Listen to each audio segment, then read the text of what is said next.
Sa unang pagkakataon ay naglayag na sa West Philippine Sea ang pinakabagong barkong pandigma ng Philippine Navy na BRP Miguel Malvar. Ngunit habang naglalayag ito kasama ang barko ng Philippine Coast Guard at helicopter ng Amerika ay nagpakita kay Malvar ang isang barko ng China PLA Navy, habang ang eroplano naman ng Philippine Air Force ay niradyuhan naman ng isang barko ng China. Habang dumating naman ang American Amphibious Ready Group sa Philippine Sea at nagload ng mga missiles bago magpalipad ng mga F-35 fighter jets. Ito ay matapos mapaulat na nasa Philippine Sea na naglalayag ang isang aircraft carrier ng China. Nagkita naman kaya ang mga magkalabang barko? Kaya't para malaman ang buong detalye ay tumutok at makinig na mabuti. Port Pasay crossing to starboard, range 6 nautical miles. Sa gabi po nila binubuhos yung lason. Sakay ng C-130 aircraft ang mga tauhan ng Armed Forces of the Philippines patungo sa Pag-asa Island doong Martes. Ngunit bago lumapag ang eroplano, abay biglang nag-radio challenge ang barko ng China. Dumating ang mga tauhan ng Armed Forces of the Philippines sa Pag-asa upang ipakita ang malaking pinagbago ng isla. Before we landed, there was a radio challenge. There was one radio challenge that occurred, but hindi na to nag-prosper. And with that, ang sagot naman ng ating mga piloto is, of course, we are testing pa rin, no? And upholding our sovereign. With this, we have conducted itong media-embedded maritime patrol na makita talaga natin itong situation in the area. Tapos na ang 3 kilometrong runway sa isla at pwede nang lumapag ang iba't ibang mga aircraft, lalo na ang mga malalaking eroplano. May bago na ring hangar upang maging silungan ng mga eroplano at para sa maintenance, at halos kompleto na rin ang control tower. Yung ating runway is 100% complete na.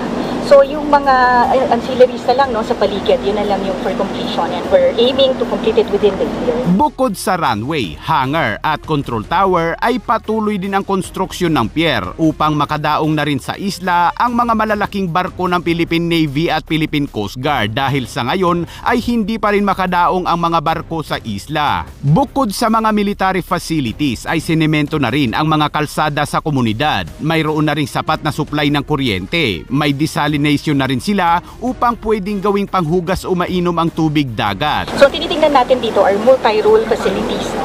Not just for the defense. Ang gusto natin is development in general.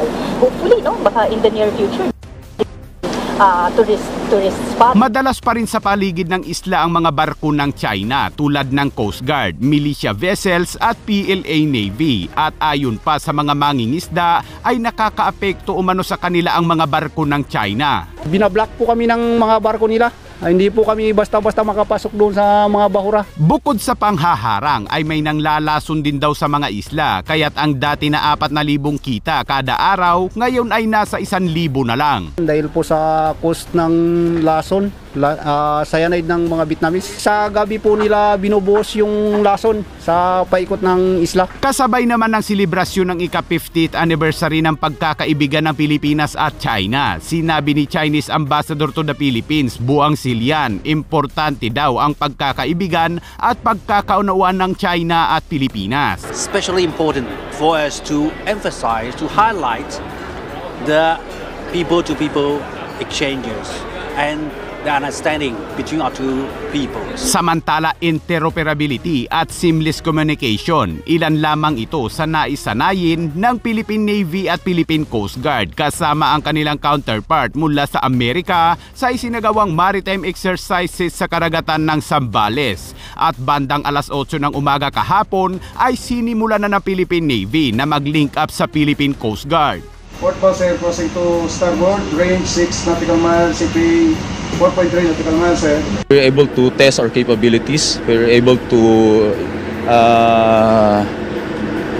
operate to enhance our interoperability. Mahalaga ang paglalayag ng BRP Miguel Malvar dahil ito ang unang paglalayag nito mula nang dumating ito sa bansa noong nakaraang buwan, May 20. Sa haba nitong mahigit sa 118 meters at labad na 15 meters ay umaabot sa 28 knots ang takbo ng BRP Miguel Malvar, at meron din itong sopistikado mga armas at missiles. Ngunit habang nagpapatrolya ang BRP Miguel Malvar kasama ang isang barko ng Philippine Coast Guard at isang helicopter ng Amerika, ay bigla na lamang nagpakita ang isang barko ng China PLA Navy sa lugar na may layong 10 nautical miles mula sa mga barko ng Pilipinas.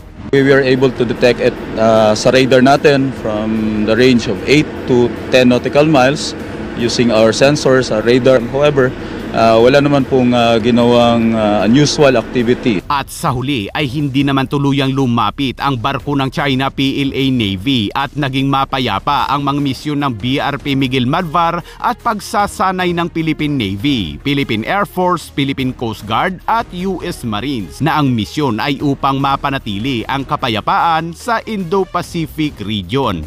Samantala, ang US Marines na nakatalaga sa 31st Marine Expeditionary Unit sakay ng USS America na isang amphibious ready group ay nag-ooperate na din ngayon sa Philippine Sea matapos maiulat na ang aircraft carrier ng China ay nasa lugar din, pero ayon sa report ay wala na sa Philippine Sea ang nasabing mga barko ng China. Ang mga tauhan ng amphibious assault ship ay nagload ng mga missiles sa mga F-35 Lightning II fighter jets at nagsagawa ng mga flight deck operation para sa kahandaan sa strike capability para suportahan ang mga operasyon ng domain sa pangunahing maritime.